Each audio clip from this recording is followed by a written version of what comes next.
ইমানের বস্তু দ্বিতীয় নাম্বার হলো আল্লাহ পাকের কিতাব। আসমান থেকে বড় বড় কিতাব আল্লাহ নাজিল করেছেন, তাওরাত, জাবর, ইনজিল, আল কোরআন। 4টি কিতাব আল্লাহ পাক নাজিল করেছেন। রহিত হয়েছে কিছু কিতাব বর্তমান প্রেক্ষাপটে নবী আলাইহিস সালাতু ওয়াস সালামের প্রতি যে কিতাব নাজিল করেছেন, এই কিতাবের নামটা সকলে একবার চিৎকার করে বলেন তো কি নাম? আল কোরআন। যে কোরআন হলো শুধু কিতাব নয়, লৌহে মাহফুজের সংরক্ষণ আকার, আল্লাহর নবুয়তের, রাসূলের নবুয়ত এবং আল্লাহর রূহে মাকামের ইজ্জতের একটি সার্টিফিকেট। জোরে বলেন সুবহানাল্লাহ।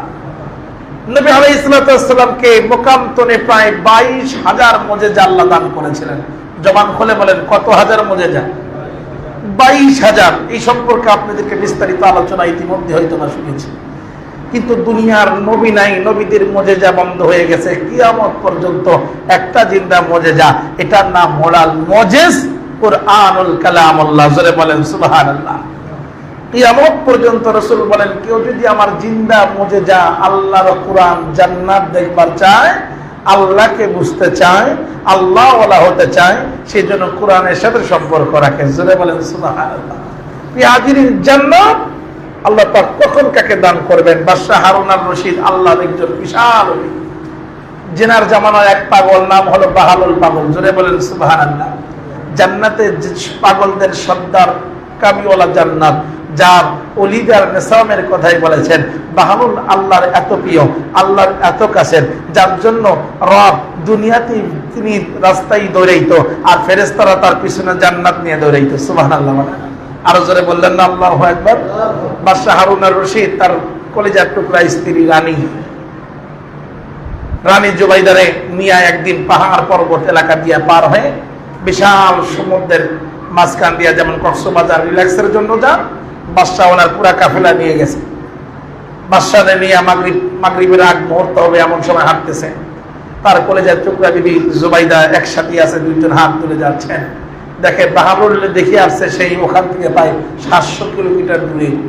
উনি আসার আগেই পাগল কেমনে আসছে জানা নাই। বলেন তো, আল্লাহর সাথে যার সম্পর্ক থাকে, এর জন্য কি কোনো বিমানের প্রয়োজন আছে? যারা বলেন প্রয়োজন আছে? হাজির। দেখে পাগল নদীর কিনারায় বসতেছে আর সুন্দর করে বালু দিয়া ঘর আঁকাইতেছে এবং লিখতেছে আল জান্নাত মাকামা ফিহিল্লাহ। যারা বলেন সুবহানাল্লাহ। বলতেছে, দুনিয়ার কোন মানুষকে আসো, আমি দুনিয়াতে জান্নাত বিক্রি করব 2 দিরহাম, 2 টাকার মাধ্যম দিয়া।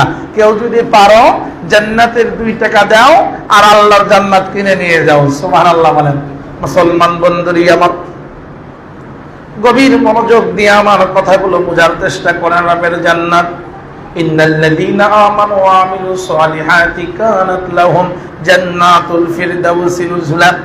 রব্বিল কাবা ডাক দে বলে, ইমানদার হতে পারো তুমি বাদামওয়ালা, রিস্কাওয়ালা, দুনিয়ার মানুষের চোখে হতে পারে পাগল, দুনিয়ার মানুষের চোখে হতে পারো তুমি মাতাম, দুনিয়ার মানুষের চোখে হতে পারো তুমি অবাঞ্ছিত, কিন্তু রব্বিল কাবা ডাক দে বলে, বান্দারা ইন্নাল্লাযীনা আমানু, ঈমানের সাক্ষী যারা হয়ে গেল, ইন্নাল্লাযীনা আমানু ওয়া আমিলুস সালিহাত, নেক আমলগুলোর সাক্ষী যারা হলো, গোপন নেক আমল মানুষকে বাজান রে আমার আল্লাহর ওলি বানায় দেয়।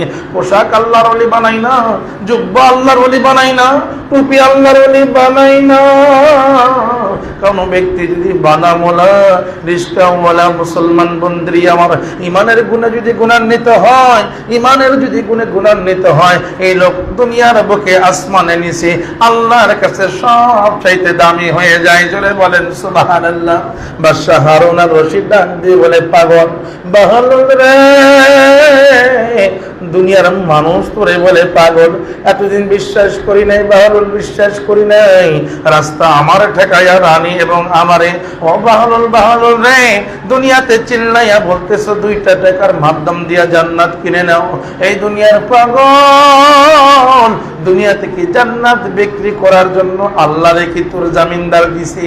বাহালুল ডাক দিয়ে বলে, বাদশা রে, দুনিয়ার সব পাগলের সাথে যদি আমি বাহালুল একই পাগল যদি বানাও, আমার চাইতে তুমি বেশি পাগল হইবা। তোমার চোখ দিয়া দেখলে তো হইব না, ইমানের চোখ দিয়া দেখো। এটা তো বালু দিয়া শুধু স্তর বানাই নাই, জান্নাত বানাইয়া রাখছি। বাদশা হারুন আর রশিদ রাগান্বিত হয়ে সামনে অগ্রসর হয়ে গেছি।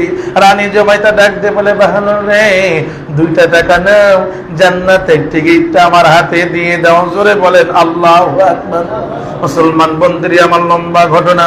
ঈমান কি জিনিস আপনারে বুঝতে হবে, ঈমানের রং কি জিনিস বুঝতে হবে। মুসলমান বন্ধুরা আমার, শুধু অন্তর নয়, মুখে আল্লাহর সাক্ষী দিতে হবে। সংক্ষিপ্ত করে শুনাই। একই রাতে বাদশা ঘুমায় গেছে। হারুন আর রশিদ ঘুমের মাঝখানে দেখে আহারে জান্নাতের নিশানা দেখে কিয়ামত কায়েম হয়ে গেছে, জান্নাতের দরজাগুলো খুলতেছি। হারুন আর রশিদ বলে, কিছু ফেরেশতা আমারে নিয়ে মারহাবা দিয়ে নিয়ে যায়, আমার জান্নাত দেখায়। বাহালুল পাগল ডাক দিয়ে বলি, জান্নাতের যখন বাদশা হারুন বলে, আমি দেখতেছিলাম, দেখতে দেখতে অগ্রসর হতেছিলাম, স্বপ্নের ভিতরে দেখি একটা মাত্র জান্নাতের দরজা দেখা যায়, যেখানে লেখা আছে আল জান্নাত বাহালাল আল কাইয়ামা ফি জাসাদাল্লাহিল জুবাইদা। বাহালুল দুনিয়ার ভিতরে বাহালুল নামক ব্যক্তির থেকে জুবাইদা নামক এক মহিলা জান্নাত ক্রয় করে রাখছে। ওই জান্নাতের ফটো নিসামের দরজার ফটোতে লেখা আছে। ফেরেশতারা ডাক দিয়ে বলে, বাদশা হারুন আর রশিদ, এই জান্নাত তো আপনার জন্য না, দুনিয়াতে একজন ব্যক্তি, একজন মহিলা জান্নাত কিনে নিছে। সঙ্গে সঙ্গে ঘুম ভেঙে গেছে। মুসলমান বন্ধুরা আমার, ঈমান কি জিনিস বোঝার চেষ্টা করেন। এবার বাদশা হারুন আর রশিদ পাগল পারা হয়ে রাজ দরবার থেকে বাহালুলকে খোঁজা শুরু করে দিছে। খুঁজতে খুঁজতে দেখে বাহালুল এক কবরস্থানের মাঝখানে যাইয়া, কবরের সামনে যাইয়া বসে, কবরে 2 হাত ধরে ধরে আর কাঁদে, আল্লাহ ডাক দেন, আল্লাহু আকবার। বাহালুল কাঁদে, আল্লাহ রে। বাদশা হারুন রশিদ চিৎকার করে দৃশ্যগুলো দেখে চোখ দিয়ে পানি ফেলে। বাহালুল ডাকতে বলে, কবর রে, দুনিয়ার মানুষ তোরে চিনল না, দুনিয়ার মানুষ বাদশা নিয়ে পাগল পারা হয়ে আছে। আমি বাহালুল তো জানি রে, এই রঙের কোনো দাম নাই। ও কবর, এই কবরের ভিতরে যদি আমি বাহালুল আল্লাহর কাছে যদি পাগল না হতে পারি, দুনিয়ার যদি আল্লাহর পাগল না হতে পারি, বাদশাহী তো আমার কোনো দাম নাই। ও আমার আল্লাহ, আমি বাহালুলের জন্য কি এই কবরের ভিতরের রহস্যটা দেখা যাবে কিনা। আরে বাদশা হারুন ডাক দিয়ে বলে, আরে দেখতেছিলাম বাহালুল বলতে দেরি হয়েছে, কবরের মাটি এগুলো বলতে দেরি হয় নাই। আমি দৃশ্য দেখতেছিলাম রে, কবরের মাটি বাহালুর জন্য পাগল, আসমানের জান্নাত বাহালুর জন্য পাগল। আমি আমার 2টা পা দিয়া বাহালুলের পাগলের পাটা ধরে চিৎকার করে বললাম, বাহালুল রে, আমার বাদশাহিত্ব নিয়ে নাও। 2টা টাকা না, 200 দিরহাম না, সব বাদশাহিত্ব দিয়ে দিলাম। গতকালের জান্নাতের একটা রুম আমার কাছে বিক্রি করবা কিনা? জোরে বলেন আল্লাহু আকবার। গতকালের জান্নাত তোমারে দেখছি, জান্নাতের একটা রুম আমাকে বিক্রি করবা কিনা? বাহালুল ডাক দিয়ে বলে, শোনো, অফার ছিল সীমিত। গতকালের ওই মাগরিবের আজান পর্যন্ত অফার দিছিল, জান্নাতের টিকিট একটা পাইছিলাম দুনিয়াতে, তুমি তো কিনলা না, তোমার বিবি কিনে নিয়ে চলে গেছে। আল্লাহু আকবার বলে। হাজিরিন, আল্লাহর সাথে সম্পর্কের দাম কত দামি। এই কারণে মসজিদে আসেন একদল এখন বর্তমান নেমে গেছে, আরে ইমানের দাবিদার বলতে হয়, ইমানের দাবি নিয়ে মনি নয়। ইসলাম প্রেজেন্ট করেন, ইসলাম বিপ্লব হোক, ইসলাম আসুক চাই। পূজার মন্দিরে যাইয়া বলে, রোজাও যা, পূজাও থা। জোরে বলে নাউজুবিল্লাহি মিন যালিক। আবার বলে রাসূলকে নাকি সাংবাদিক বানাই আল্লাহ দুনিয়াতে পাঠিয়েছে। এই মূর্খ, নবীর সিরাত এবং সুন্নাত সম্পর্কে যদি না জানা থাকে, ওই বিষয়ে কথা বলেছেন, মুফতি হন, মুহাদ্দিস হন, ঈমান চলে গেছে, তওবা করে ফিরে না আসলে ওই সমস্ত বক্তার ওয়াজ শোনাও শ্রোতাদের জন্য হারাম। কথা বলেন ঠিক কিনা? এই কারণে হলো ঈমানের দাবি, মৌলিক দাবি, ঈমানের চিন্তা শুধু মুখে নয়, রাসূলের প্রত্যেকটি দামি বিষয়ের নামই হলো, জানার নাম হলো ঈমান। জোরে বলেন আল্লাহু আকবার। আল্লাহ পাক আমাদের বুঝার তৌফিক দান করেন, পড়েন আল্লাহুম্মা আমিন। সম্মানিত প্রিয় হাজিরিন, মসজিদ কমিটি ইতিমধ্যেই খুব নিয়ে 2টি কথা বলার ইচ্ছা ছিল, কারণ দায়িত্ব আপনাদেরকেই নিতে হবে। জুমাবার, শুক্রবার শুধু মাসে একবার হিসাবের জন্য আল্লাহ পাক মসজিদের মোতাওয়াল্লি থেকে কমিটিকে বানানোর নাই। আল্লাহ পাক এই বিষয়ে কোরআনে যাদের সম্পর্কে ওয়াজ করছেন, মসজিদের কমিটি তাহলে দামি না অদামি বলেন? যাদের সম্পর্কে আল্লাহ কোরআনে বলছেন কোন শ্রেণীর মানুষ মসজিদের খাদেম হবে, খেদমত করবে, মোতাওয়াল্লি হবে, কমিটি হবে, এই সম্পর্কে আল্লাহ পাক চ্যাপ্টার বাই চ্যাপ্টার কোরআনে লম্বা ঘটনা বলেছেন। তার মানে এদের দামি যে জিনিস বেশি, জবাবদিহিতাও আল্লাহর কাছে বেশি। কথা বলেন ঠিক কিনা?